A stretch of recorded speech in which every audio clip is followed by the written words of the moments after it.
tree. Seen this little salamander or newt? I'm not sure what they are.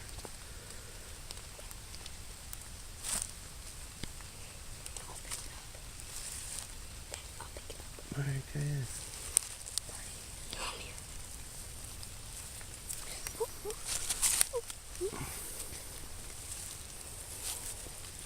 Don't hurt it.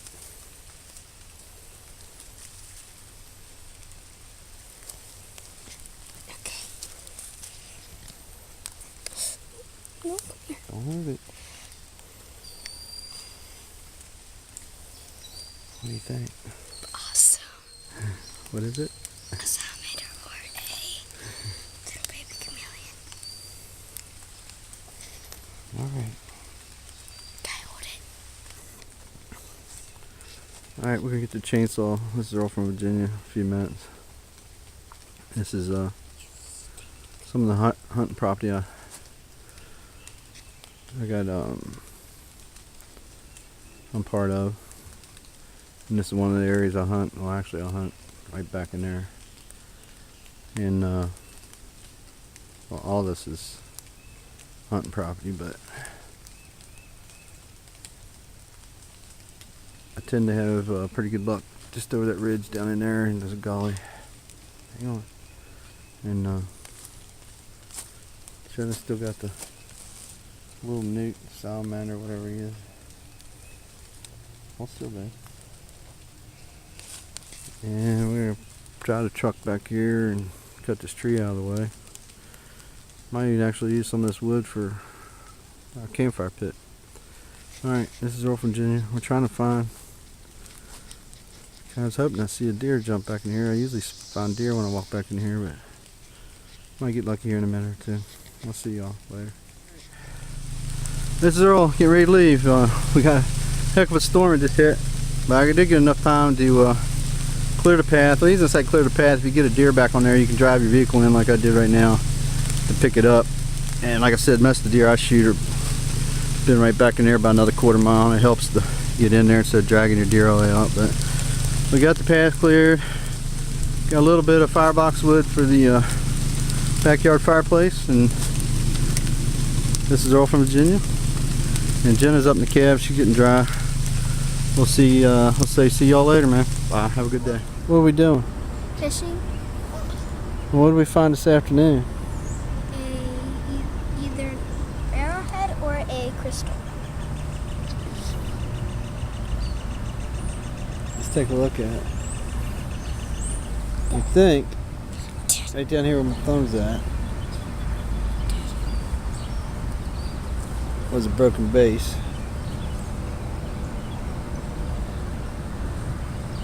I don't know if it's showing up or not, with a heavy fresh fracture at the top. But on the sides, at the bottom of the base, looks like there's some slight notches with some flaky on the edge.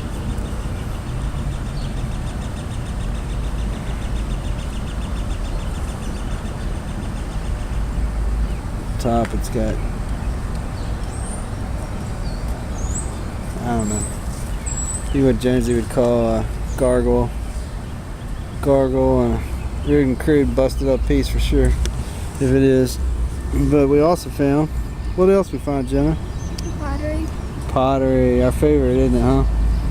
We were walking down the path to where we had to cut the tree, and I told her there's a little spot there where I've been seeing stuff over the years, and sure enough, she got a daily fix of pottery. So right now, I don't know if you can see or not, our bobber's out there. Just had a little slight shower, and we're on the pond at Winchester Park. There's some nice trout in here, and not too many people here right now. Like I said, we just had a shower. It's a nice peaceful little place, and ducks hang out here too, don't they, Jenna? Yep.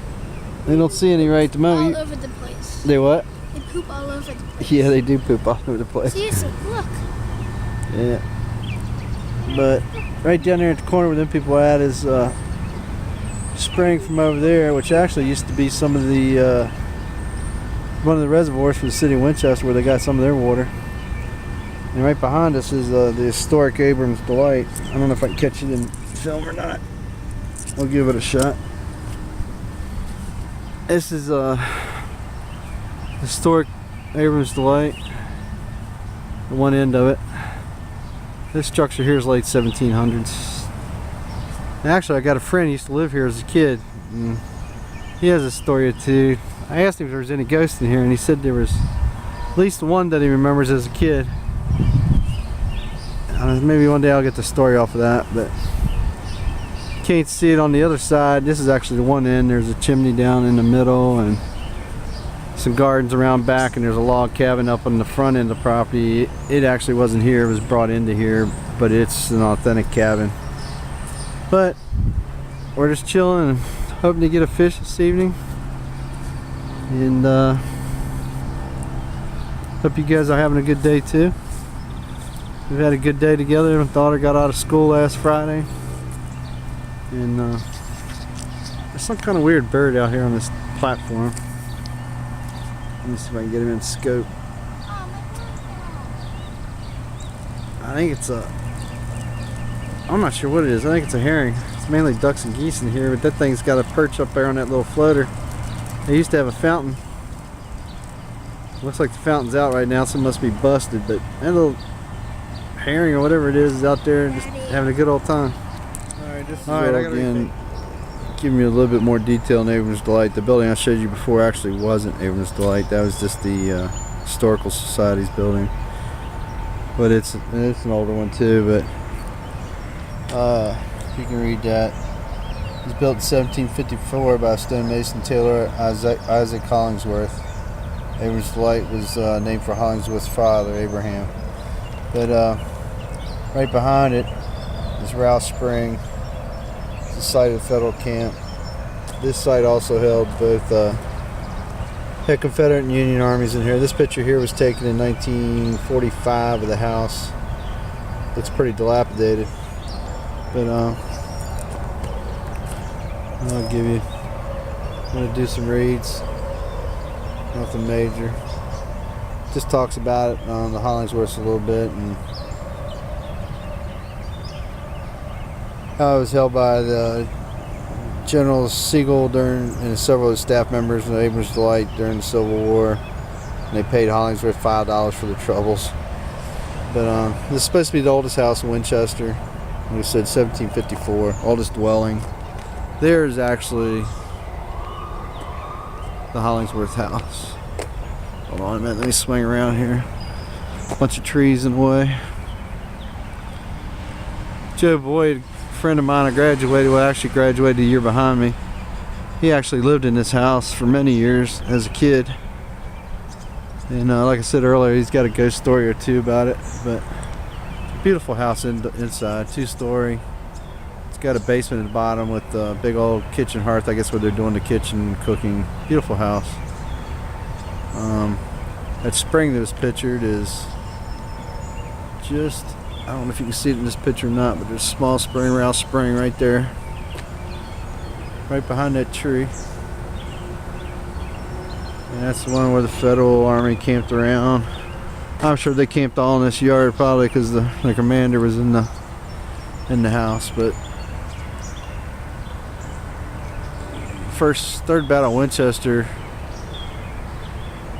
actually came through town and finished up coming right through here. So, and there was a small battle. Can't tell. Sandhill College, this is one of the buildings they got right behind it. But right on the other side of that was a small skirmish there during the Civil War. And this is a beautiful house, limestone, 2-story. Like I said, down there where the doors are at, you go down the basement. It's a summer kitchen type thing. Not a summer kitchen, but it's a fairly large cooking fireplace down there. But it's a pretty cool house. And this is part of the park. And one of the earlier water systems are right over there. Alright, this is me signing out. Oh, big old grinding stone here in the front yard. Actually 2 of them. Actually there's a couple more here too.